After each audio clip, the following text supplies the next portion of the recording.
What is up, party people? I'm Kristen Hancock. I'm with Ecology here with my handy dandy DIY rhinestone microphone, per usual. And it's a Tuesday, and we're all having the best time already. Look at who's here. Chelsea, excited to be here. Same. Rhonda, excited to hear more. Same. Something I don't know a lot about is AI. And I will admit I am what they call, I think, a late adopter, or maybe it's just that I'm not an early adopter all the time with things. But we're going to be talking with several, not one, not two, but three experts today about AI and specifically how we can use AI for employee communications. So the analog microphone I have here, I say analog because it's wildly not functional. It's adorable, but it is unfunctional. It does not work at all. But I made it myself during COVID. So without further ado, let me bring on some exciting friends of mine. Three very exciting people from the world of ecology. We have Shauna Fields, Beth White, and Eric Ralston. So big rounds of applause for everyone. Hello, hello, hello. Welcome, welcome. Z's here. Glad to be here. Love to have you. Would love to know where everyone is joining us from in the comments on LinkedIn, where you're from, maybe where you work. If you're afraid of AI, if you're worried that a robot is going to take your job, please let us know so we can alleviate all fears that everyone has. So Shauna, let me do some fun introduction. Shauna, do you have a fan club in the comment section? Yes, I do. Yes, you do. Oh, so yeah, look at this. So does this. So does Beth. Okay. Bennett likes my microphone. Amazing. We've got people from Colorado, Beverly's in Colorado. I don't know where that is. Crested Beauty? Is that how you say that? Butte? Does anyone know where that is? Mm-hmm. Okay. Kalamazoo. Love it. Austin. Kalamazoo is just fun to say. Shauna's here in Omaha, Nebraska. Love it. Sarah's in Jersey. Chelsea's in Little Rock. Oh, we've got two Arkansas people in the house because Erica is also here from Arkansas. So that's pretty amazing. Damien's here. Washington, software developer. There's like a lot of stuff going on here. Oh, Katie is here from Sioux Falls. Katie's an ecology member, and she's doing the work so I don't have to. She's putting a plug in here for the Flyover Festival. Ecology is hosting an event on September 13th in Sioux Falls, South Dakota. Have you been? Have any of you been to Sioux Falls? I want to know, all three of you. No. You're in for a treat. Me neither. So I'm going to be in Sioux Falls with Katie and Kristen and a lot of our friends. And we are going to be hosting the Employee Comms and Culture Flyover Festival. And it's going to be a total blast. So if you're looking for an employee comms event and you are in, do we call that the Great Plains maybe area? It's not really Midwest. I'm very poor with American geography, but I'm Canadian, so that's my out. That's what I have to say. So let's chat a little bit about AI. We have so much content to cover. The four of us, with other help, have been working on a Google Doc that is feels like it's 18 pages long now. So there is no shortage of content about the world of AI, especially as it relates to using it internally at companies. Let's do some quick little introductions here. Shauna, I'm going to start with you. Shauna is in Arizona, which is normally very toasty, but a little cooler now. And Shauna, you work at? I work at GoDaddy. At GoDaddy. Amazing. This is Shauna's website that I'm putting up here for all of you here. We also have Beth. Wave hello, Beth. Yeah, hey, glad to be here. I wish I had one of the microphones like you have, Kristen. Beth, you two can purchase glitter, plastic, sticky paper, and make your own. Everyone needs one. Bennett's going to make you one. That's what's going to happen. There we go. He likes his bedazzler. Exactly. So. Me too. Beth is here with a company called MebeBot. Beth, you and I met, has it been a year, maybe? Not that long. We met in May in Austin. Yes, Kristen. That's true. We met in person in May. That's right. In Austin, but I've known each other for a little bit longer. We met virtually before that. Yeah. Absolutely. So lots of cool connections. I'm going to let people look up the coolness of MebeBot from the website there. And then we also have our new friend, Eric from Soundbite. Eric was introduced to me by Mike at Soundbite.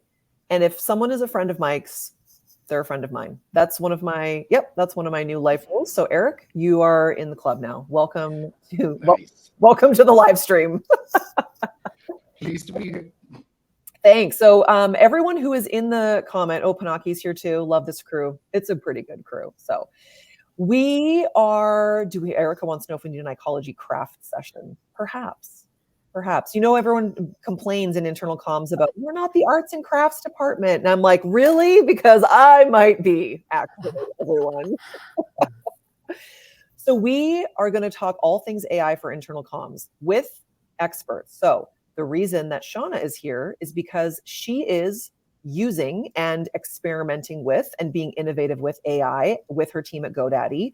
And I have Beth and Eric here because they are both working in that tech space. They are both with vendors who are using AI for internal comms. And so we've got a lot of really valuable perspectives here. I want to make sure that we answer everyone's questions. So if you have a question for any or all of the people on the screen, except me, because I know the least about AI from everyone on this screen, I know the least. So if you have a question, make sure you put it in the chat. Would love to answer as many as possible. And like I said, there's going to be no shortage of content for sure. No question. So let's start off by doing something very basic. And I'm going to pitch this to Eric first. If you had to explain what is AI, what do we mean when we say AI? And you're talking to someone like me, like I work in internal communications. How would you explain it? How do you define AI? AI is the gift of silicon that can learn. Oh, that's very existential. Yeah, I like it. I like it. Beth, anything that you use to explain? Because I'm sure you have people asking you, like, what is this? What is AI? Yeah, it's really an assistant to help people in their daily lives and in their work lives. So, leveraging the power of it can really benefit everyone. And we're all using it today in different aspects of our life. So just think of it as having an assistant. Okay. I also want to tell everyone that every promotional piece that came out about this presentation was written by AI. So there you go. It's very meta of me. It is, I will say for me, I use it almost daily in a very, I guess, probably basic way. It helps me write content all the time. And every time I go to use it, Shauna, I want to know if you agree with this or not. Every time I go to use it, and I'm just using basic like Chat GPT or whatever. Every time I go to use it, I'm like, it's not going to be very good. I know my writing will be better. And then every time it kicks something out and I'm like, oh, this is perfect. It's scary good. Tone, emoji use, like it's scary good. So I don't know, Shauna, have you found that as you're working with it? I have found it's extremely valuable for adapting what you need to say to specific audiences. So in addition to being fairly beautifully written, because it's pulling from some of the greatest writing out there in the public domain, it's also really fantastic for instructing to give it a level of reading that matches your audience. For example, if you wanted to actually ask AI what AI is, and then put in, write it for the data scientist level of understanding or the PhD candidate level of understanding, you're going to get a much better or much different response than if you say 8th grade reading level or whatever your employee reading levels are at. So it's been very helpful. Have you used it I like the reading level piece because that's really important. Have you used it from an audience perspective, like write this for a group of nurses or engineers or people like that? Or are you largely writing to the same industry people? It's typically to this. I have a very set audience that I write to on a regular basis, but I've actually found it to be very helpful for distilling the complex stuff that I'm trying to wrap my head around. Because, if you work with technical people all the time, you start to get in the weeds with them, and it's really hard to get back down to that base level of introduction of information. So I've used it a lot for distilling the complex down to the simpler and easier to digest. It's also really great for making things more skimmable. Oh, So interesting. if you Okay. put something in and it's a lengthy topic, but you only want a paragraph on it or 2 paragraphs. We actually did a whole exercise as a team where we were trying to stump ChatGPT, and it was quite fun to do. So it delivered. It was, we were trying to just, we had an ongoing debate. Like, I asked everybody to bring a question that they didn't think AI could answer easily. And we discovered how I think it was aspirin or ibuprofen works based on just a quick search in ChatGPT. Interesting. Sarah's got a comment that, Beth, I think would be interesting for you to weigh in on. The magic is in the prompts, so you get out what you put in. And I know that's a big functionality of MebeBot. You know, it's interesting that thank you for bringing this up, Sarah, because as you all were talking, I kept thinking, you know, really the art form for internal comms people is in the prompts. And what Shauna was getting at is, you know, giving the AI information to be able to generate. And again, what we're talking about right now is just one type of AI. It's generative AI, and it's layering on top of large language models that have learned on all the publicly available information out there. But there will be a profession in the near future, which is very much designed on being prompt writers.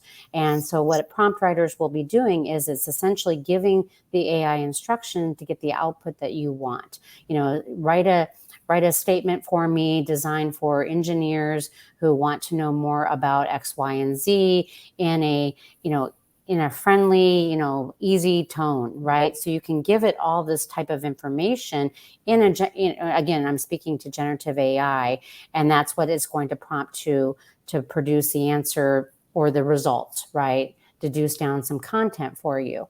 With MebeBot, we actually leverage aspects of what we call prescriptive AI, where we have a curated knowledge base of content that's been designed to understand all the different ways people, employees inside companies, ask normal questions, like, how do I get a copy of my paycheck stub? They may ask for a paycheck stub in the US, because that's what we call it, but in England and in India, they may ask for a pay slip. But getting AI to know what they call natural language processing and being able to take a sentence structure and understand it and apply it to algorithms that are inside our AI data model to produce the answer to a question is another aspect of AI as well. So there's combinations of both generative AI, which require that prompting technology to get the results you want, but there's earlier stages of AI that we've all been using, if you've been using Siri and Alexa and other devices, that's designed to understand your normal human language and then produce answers based on its understanding of how other people have asked that same type of question in the past, whether it's be against a Siri database or Google database, or like MebeBot, we have our own curated database inside our system. So I have a love-hate relationship with both of those women, with Siri and Alexa. Truly, you know, you can feel that way for sure. But the more you utilize those women, the smarter they get. That's very true. That is very true. And that is kind of the goal, is like to talk to them. My dad's a perfect example. He at this age does not really even know computers well, but he can ask his Alexa all sorts of things. And it's amazing to watch different generations use the technology and get great results. But the way he asks the question is completely different than the way I may ask a question, but his device now knows him. You know? Right. And, so Beth, I'm going to just I'm pulling this up here. Now, this might be a little hard for some people to read, and the tiny details are not the most important part of this anyway, but is this what you're talking about with the examples of, oh, this is a response that someone has asked a question of the software and saying, hey, how do I find this? And the response is, oh, hey, we know this question from before. And the communicator on the back end, or the HR person, whoever it is, has put this information in so we can pull it and give the answer to someone. Is this my kindergarten level explanation? Does that make sense? Yes. No. Okay. I hear what you're explaining. This is a different functionality in our solution. This is what we call push messaging. And so when I think about our customers who are both internal HR, IT, and internal comms users within MebeBot, we have different aspects of our product. We have the aspect that is an AI chatbot that's designed to automate answers to employee commonly asked questions. And the chatbot's available to employees in Slack or Teams or in web chat form as well. And that way employees can get those quick answers to the questions. And so that's on demand whenever employees need it. That's leveraging that prescriptive AI and delivering content based on natural language processing, machine learning, some of the terms you may hear about. What this functionality is very unique and great for internal comms people, and they love it. Because what's one of the hardest things in internal comms is getting people's attention, right? And you have various channels that you've been communicating to in companies for years. I spent years in the role of HR, but many companies, we didn't have an internal comms person. And so I wrote and created and crafted a lot of communications. I remember putting flyers up on bathroom doors and putting things in break rooms. Anything you could do to get people's attention, it's getting harder and harder, right? For sure. And so you have email as a channel. Some companies use Yammer. You've got your company intranet. But what's really powerful is now collaboration tools like Slack and Teams. Many companies' employees are living inside these collaboration tools. And so MebeBot is leveraging our AI chatbot that it installs inside those tools to also receive messages that can be displayed to employees based on specific roles, their geographic area, or perhaps they're a group of people that needs a reminder about something. And so that's the design with this push messaging feature, is our customers use it to send push messages to employees, perhaps the whole company, to remind them about an employee meeting coming up, and to give, frankly, a Zoom link if they change it every time, which a lot of companies do. So company meeting tomorrow, here's the Zoom link. Please log in. And then after the company meeting, they can also send another push message to say, hey, if you missed the company meeting, here's a link to see the recording. So that's one use case. Now, what makes it even more powerful is when you can, and I know internal comms people will love this, is when you can target employees based on their geographic area. Like, I want to target everybody in the Austin office, and maybe we're having a happy hour on Friday and want to get them to come into the office, or there's an important update that you need to make sure they know, or, IT people, HR people, they're always chasing people down who haven't completed the security training or the benefits open enrollment process.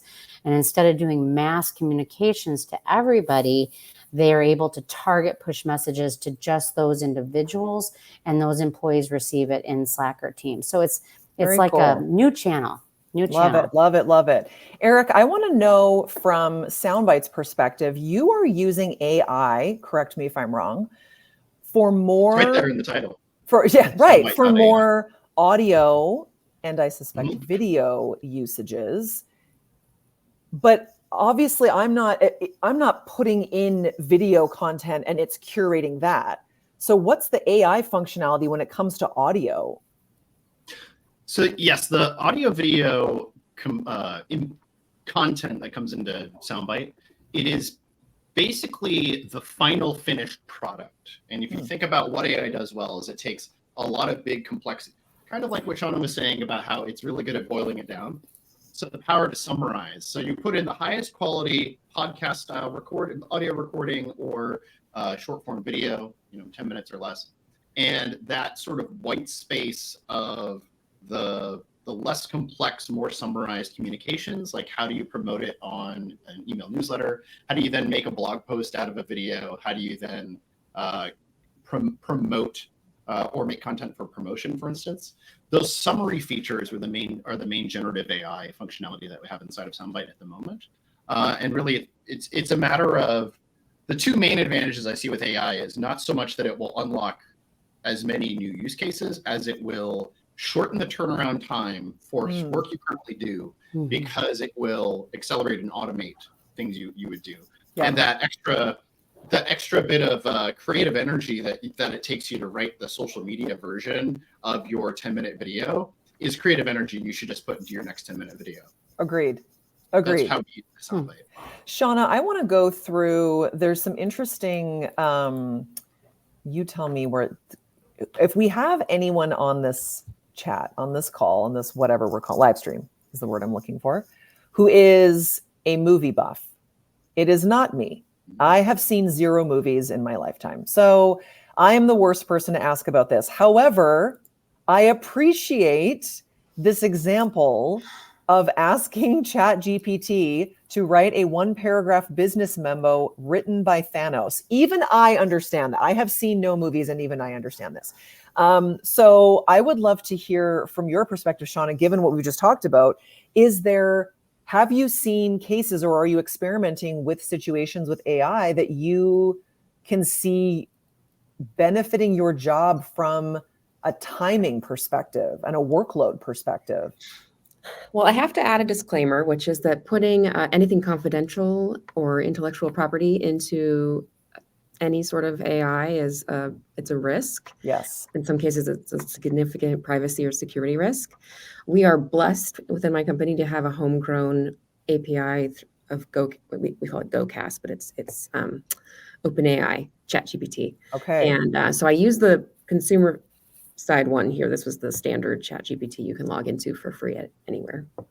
But we have in our building internally some, let's say, boundaries so that we can actually start to put things like, let's take the last transcript from our town hall and like summarize the last 3 town halls and things like that. We're not there yet because we basically are we're the biggest domain provider in the world, and we own a lot of data. So we have to be very careful with how we use all of these different technologies, even though we love innovating and are just moving as fast as we can safely. Sure. So we haven't done it for anything where, we put in the last 3 emails from our CEO and generated. We haven't done anything like that. We do leverage obviously transcripts and things like that. But it's also really great for inserting creativity into our day-to-day. So when we have meetings or we're coming up with ideas for our town halls, which we own as a team, we'll go through and we'll use different elements of LLMs. And also, you didn't mention the Midjourney one on the right. We've actually had, we have a monthly event that's focused on experimentation internally, and that team uses AI every time to make little promotional videos explaining experimentation processes or advertising components of it, so that we're all kind of leveling up as a group on how we experiment, regardless of, you don't have to be a data scientist, you don't have to be any sort of scientist or researcher. Someone in, any role can better understand experimentation because of these little AI videos. So let's all then, for anyone who's in internal comms watching this, or HR for that matter, let's all take that away from this, that there are very small, fun, non-impactful ways, in a good way, that you can show what AI is capable of for people within your organization. Even if you are using ChatGPT, the public version of it, and not, of course, inputting anything that's, private data, just to show what it's capable of so that people become more comfortable with using AI, very generally speaking. Is that sort of what you've done, Shauna? Is that kind of this example? Yes. I wouldn't say that I've exclusively done it. I think it's kind of emerged organically across different areas of the company, which is really cool. Our approach from helping everyone understand how to safely use it and protect our customers and our employees' data has been by leading with education.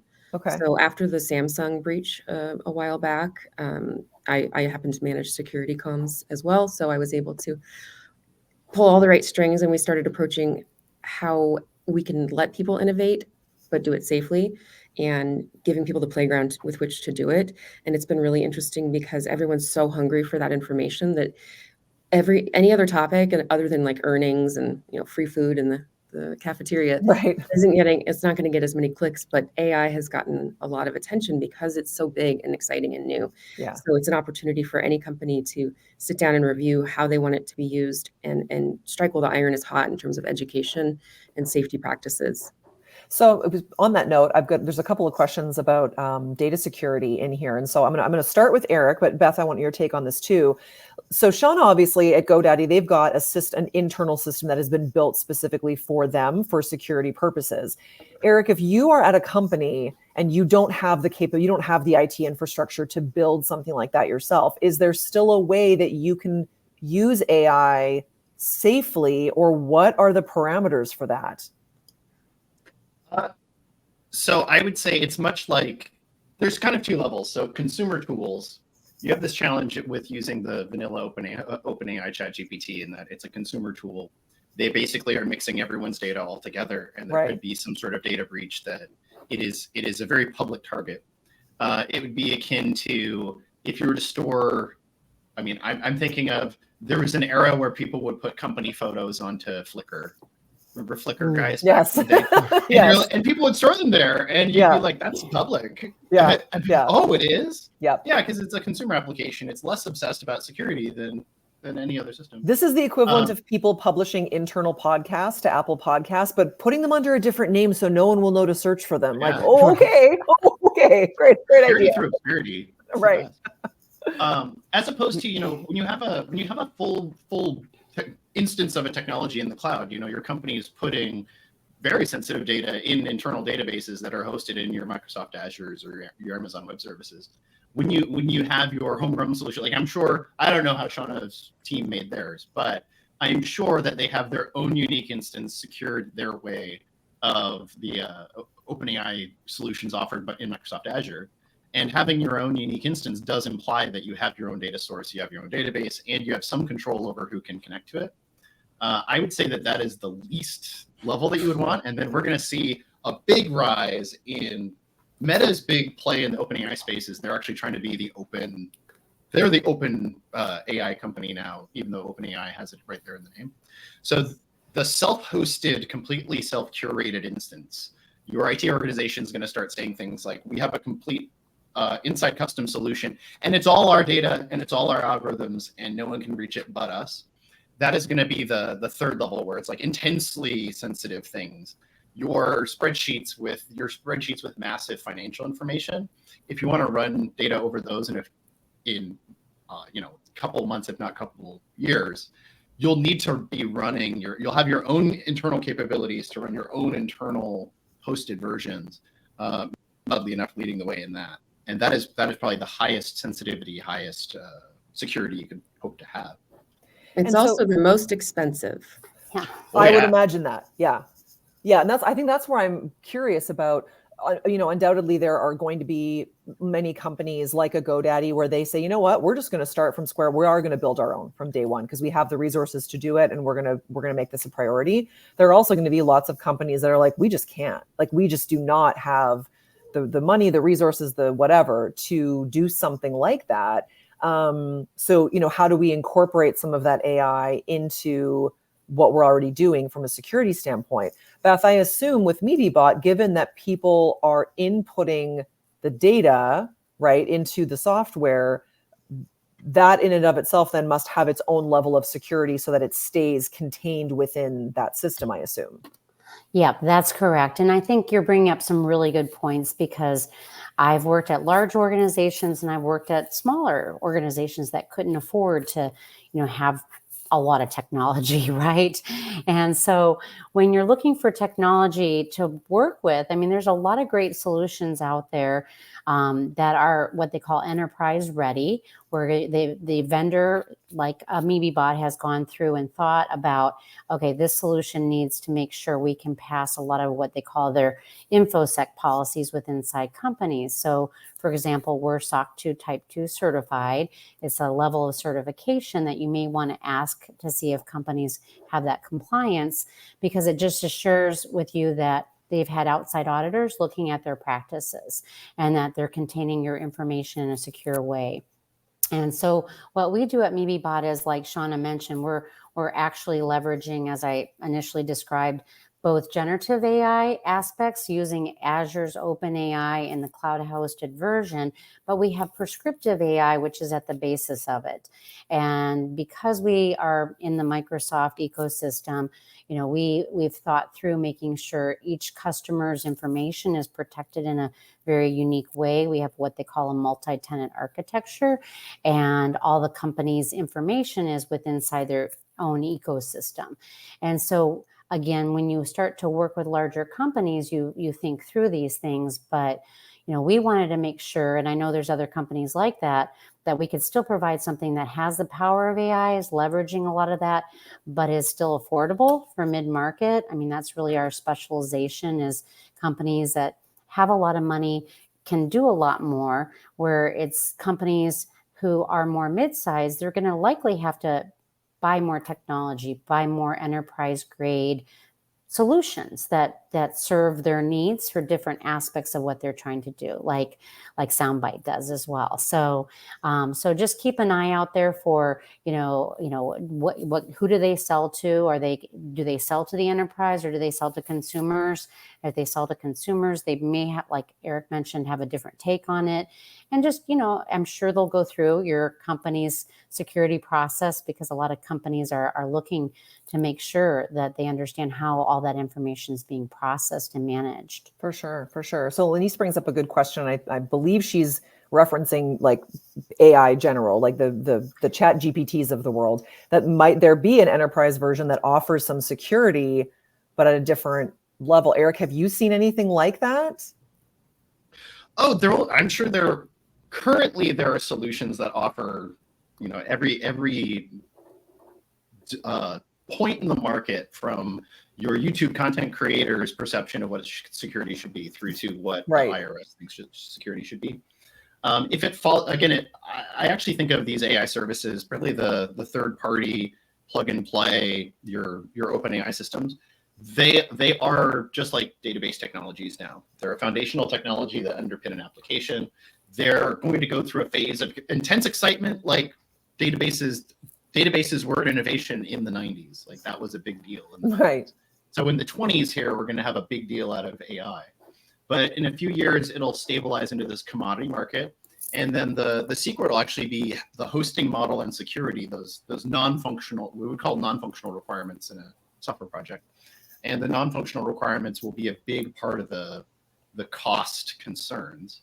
And I do think they will have everything from the whole range, the whole palette of options that you have to make a software application now, from there will be a Wix of AI, and then there will be a Microsoft Azure of AI, and then there will be something that's the Google Office level of AI, where everyone can just turn it on in their M365. Like that's coming very soon. And I think it'll make it so, and everyone will race to the bottom on price, because the capability for intelligence will near zero if Sam Altman is right. And when you're kind of in a world of like, you can hyper accelerate any decision, the main thing will be, how can you fit enough contact points into your organization? And like I said, non-functional requirements will be one of the blockers, and the price points and the offerings will vary across not just functionality, but compliance and security. Yep. Someone has a comment here. Gartner places generative AI at the peak of the hype cycle, which is exactly to your point, Eric, right? Like we are at the peak of everyone talking about AI. I joke, this is not why I'm hosting this event today, but I joke that as soon as something has AI on it as a topic of conversation, everyone's like, oh, I'll sign up for that. Like immediately it gets people interested because it's a hot topic, right? We are at the peak of the hype cycle. That's sort of how this goes. Shauna, I'm curious, just from a very, I guess, practical standpoint, what are some examples of you using AI for internal comms, for employee comms? And is there, I know you've got your own system at work from a security standpoint, but what are some of the concerns that your coworkers or leadership has brought up about security with AI? Well, there mentioned before is that the initial concern around other breaches that had happened in large organizations and being a security and IP risk. I think the next big topic is really just the sentiment around risk of job loss, because as communicators, we are creators. And so copywriters are getting hit pretty hard right now with layoffs, for a good example. I think that's just one in a lot of waves for people or for organizations that don't understand AI like some people do, because it is, for a lot of in a lot of ways, AI is a race to mediocrity, right? It only takes out what you put in. So if everything out there in the bajillions of bits of data is sexist, racist, biased in some way, then what we get is that, right? So as mentioned before, that prompt role is a powerful one. So one of the things I've been working with my team on is to recognize, hey, here's how to do it safely, but also here's how to play with it. Mhm. Here's how good it can be. And I'm not the only one doing that. A lot of people, they're like, half my team was afraid and my other half of my team was like, let's go. So, and I think that's probably pretty common, is there's like this pendulum swing between being overly cautious versus a little too bold and trying to meet in the middle. But I think from a professional perspective, if you are in any sort of role where you're at risk because of the nature of your work, and I think that's a lot of people. I don't think it's a small subset of types of roles. I know it's my understanding is that the large language models are not very good at math. So I think the math people are safe, but everybody that creates visuals or video and audio and things like that, or composes website designs and site architectures and things like that, anything that can be predicted through language is essentially vulnerable to an extent. But the best way to fortify against that is to prepare. So making sure that you understand what's happening with it. It's not an avoidable next step. You have to adjust your, if you're looking for work, you've got to adjust and learn. If you're at risk of losing because of downsizing, or losing your job, you got to be prepared for that all the time. And our workforce it's not going to be the same. It hasn't been the same for a long time as it was like 20 plus years ago, but it's only going to get more challenging to sell yourself and maintain your work and prove your value in creative roles. I think there's a lot of comparisons, and I know we've mentioned a couple of times earlier, to other technology innovations that have arisen over the last several decades, right? I think, Eric, you mentioned what's the word? Database technology, right? I'm thinking of like the introduction of email, for example. Like, were there phone hardware companies who were like, uh-oh, this is going to destroy us? Like, probably, right? And maybe some of them were, like, maybe some of them did go out of business, and maybe some of them were able to pivot and say, oh, here's something new coming. Let's roll with this and let's learn about it and let's really dive into it so that we can be experts in this field. And I think that's the part that as communicators, we need to jump in with both feet on. It's not necessarily about jump in with both feet and use it all the time every day. It's more like learning about it, asking questions about it, playing with it, experimenting with it, all of that fun stuff.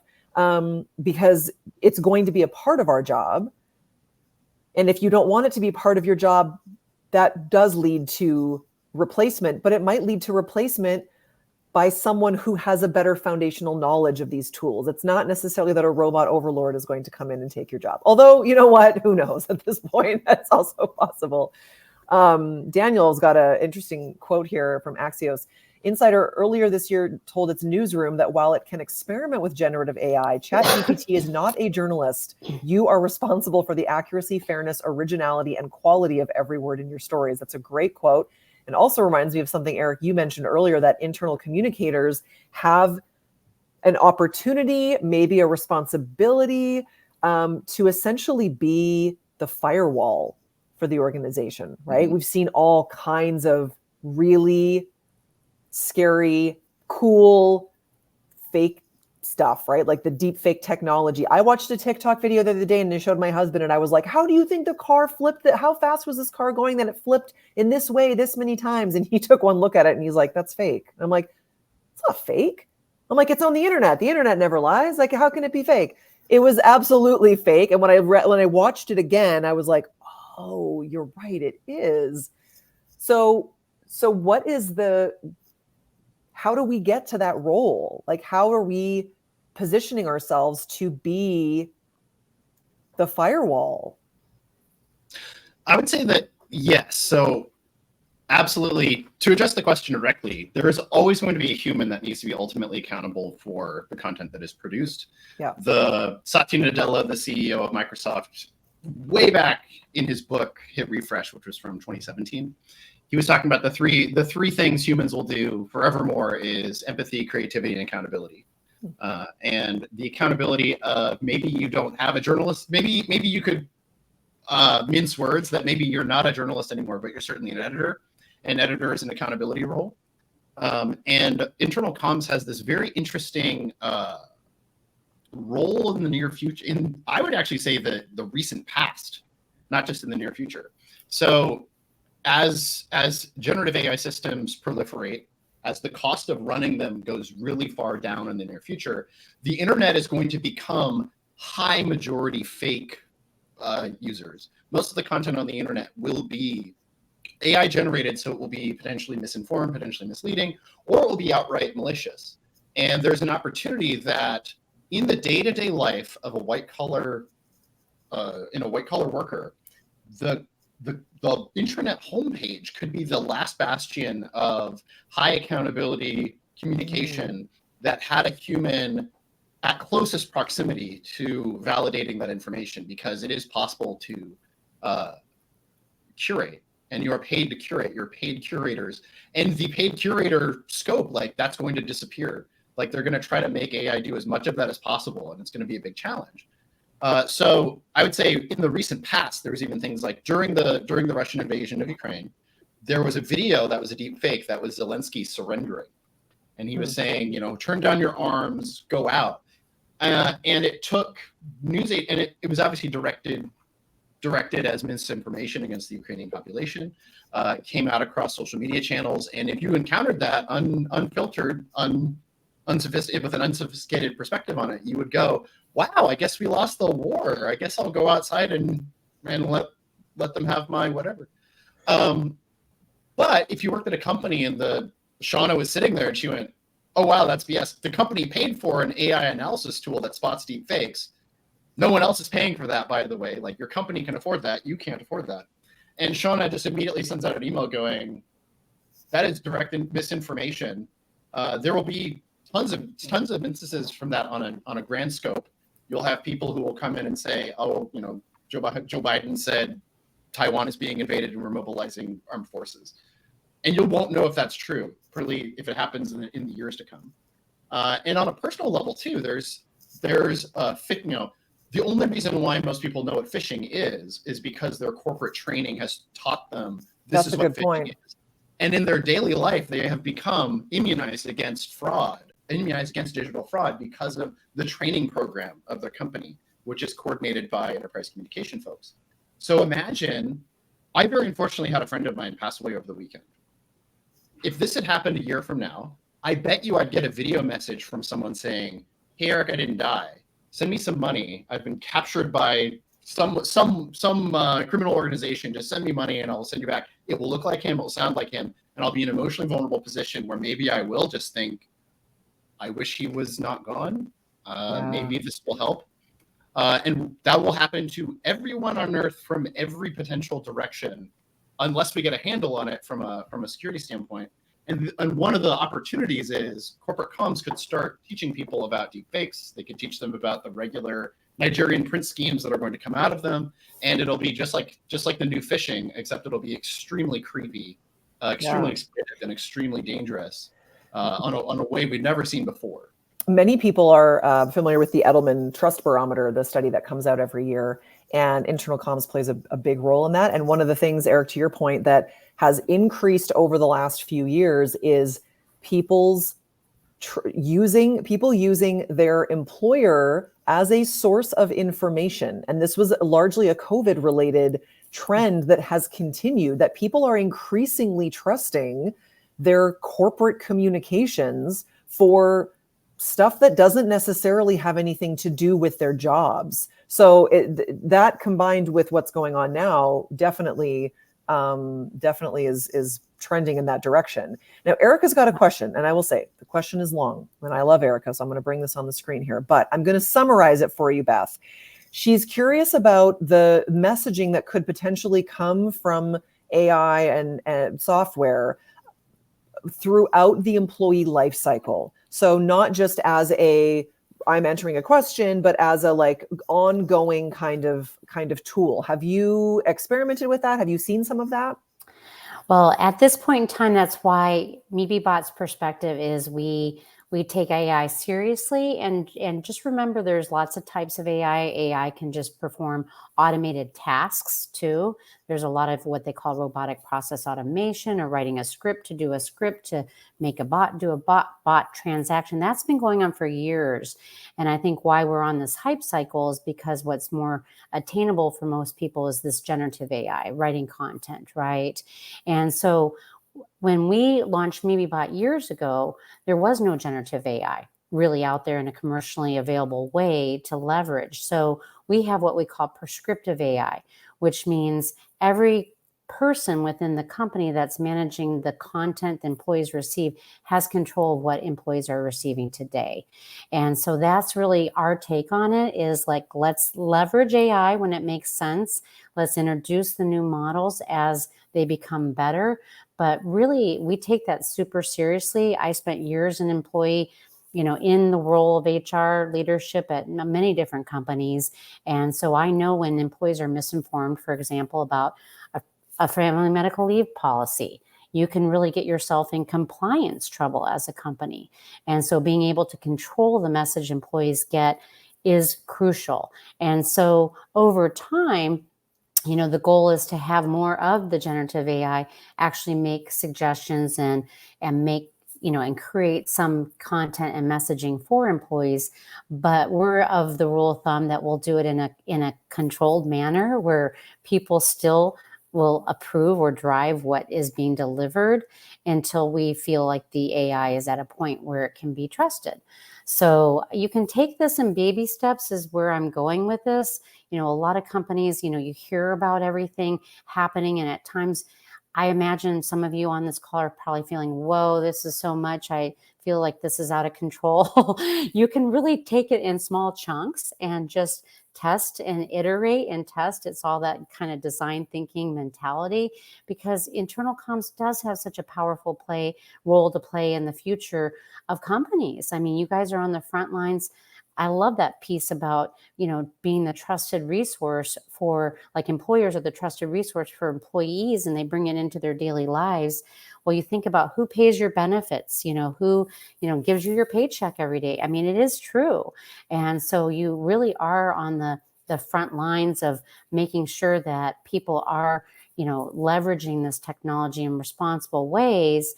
And the only way to do that is to get started yourselves and to take some opportunities to get to know some of the solutions out there and to test them and to just give some iteration to some of these processes. Absolutely.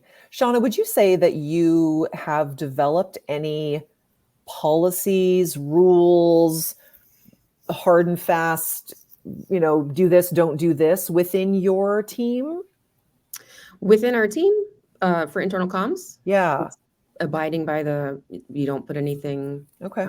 I won't get into the legal jargon, but anything that might be taken into the great brain and repurposed to make, put our IP or our data at risk, we don't do. Beyond that, it's have fun with it. And we have our own internal licensing, so we can use and play within our own ecosystem, not privacy related things, but definitely just anything GoDaddy specific, you can use that. And the more we use it, the more we understand it. So there's definitely encouragement there to work that. And we've had a lot of exercises as a group to get everyone familiar with it. And then you don't really have to worry, I'll say this broadly, about copyright issues because you have like an insular system.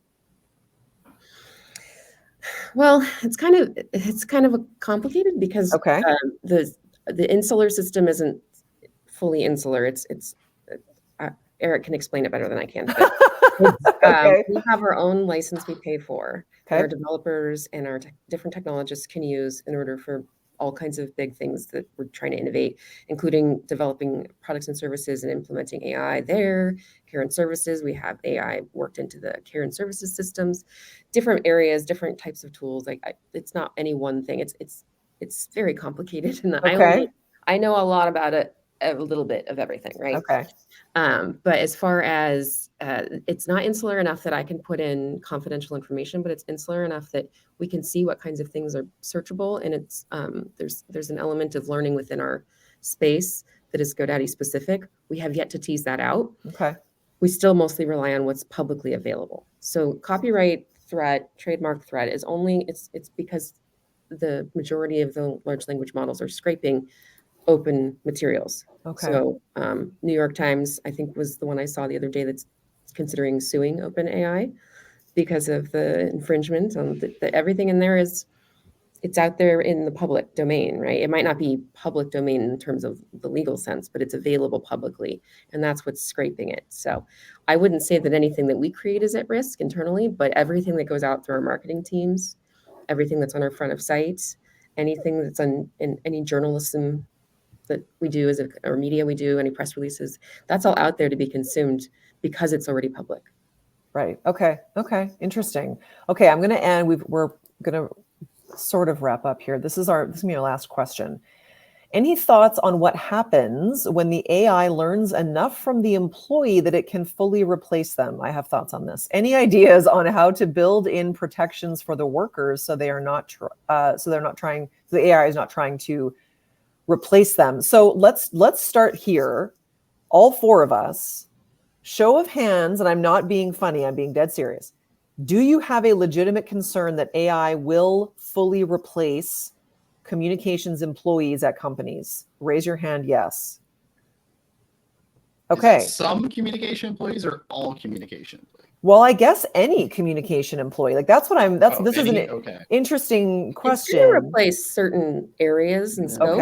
Okay. But I think most people on this call would agree that internal comms is wildly understaffed at most companies. Right. So this enables us to scale by getting rid of some of the tedium and being more strategic. And the role will pivot and change to be focused on different aspects, to really being embracers of the technology, prompt writers, the experts on how to generate content or to automate aspects of the roles. But will it replace people? Probably not in the near future, meaning in the next couple of years, but I would advise people to start to build that into your skill set, right?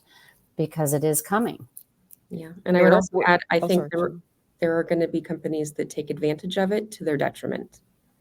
That's also a good point. Yeah, I imagine that'll happen as well. Like there are lots of companies that have over-tooled or over-technologied themselves that's an interesting point. I would think that any company who is thinking right now, oh, I could just replace my comms team with AI, it's probably not a company you want to work for anyway, because that is a wildly irresponsible take. Eric, thoughts on this? I would assume that it'd be such a transformation that you are almost recategorized. Maybe it's the same job title, but it's such a radically different responsibility. Mm-hmm. It is the leap from journalists are now editors. We just still call them journalists. Interesting. Just because we don't want to change our language. I do think there's other forces way beyond AI that people don't think about, like the actual demographics. So first off, did you know that there will be a year where employee productivity and employee welfare will diverge, and more productivity per employee will not lead to more income for that employee? In the dark year of 1981 in America.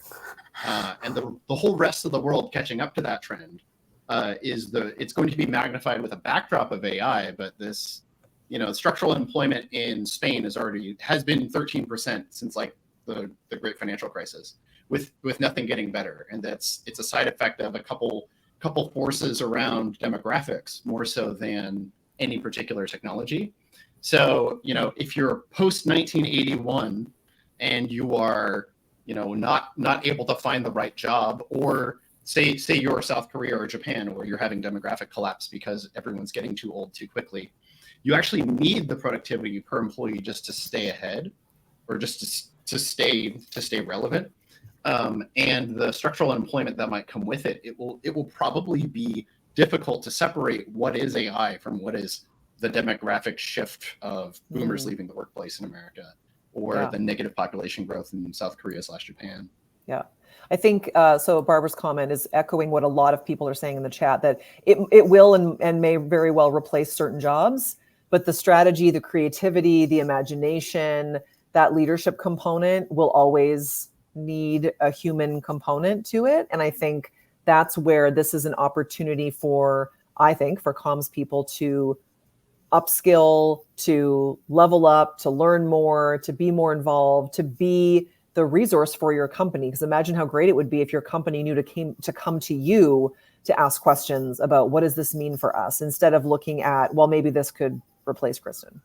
Obviously, nothing can replace anybody on this call, because it's just a sheer impossibility. Well, thank you to everyone for being here today. This was an awesome chat. I'm sure we could do this every day probably, and people would still have questions. So I appreciate it. The recording will be available after. It's always on LinkedIn for people. I want to do big thank yous to Beth from MaybeBot. So check them out. Connect with Beth. Eric from Soundbite. Connect with him as well. Or Mike. Mike's a good guy. And then also Shauna. Thank you, Shauna, for being here as well. And of course, this was Ecology, and I am Ecology. So if you are looking thank you, for, Kristen. Thank you. If you are looking for a community, if you are in internal comms and you are looking for community and connection, we are the resource for you. We would love to have you. So thank you everyone for being here. Enjoy the rest of your weeks, and we will see you all on the magical internet soon. Thanks everyone. Take care. Bye. Bye.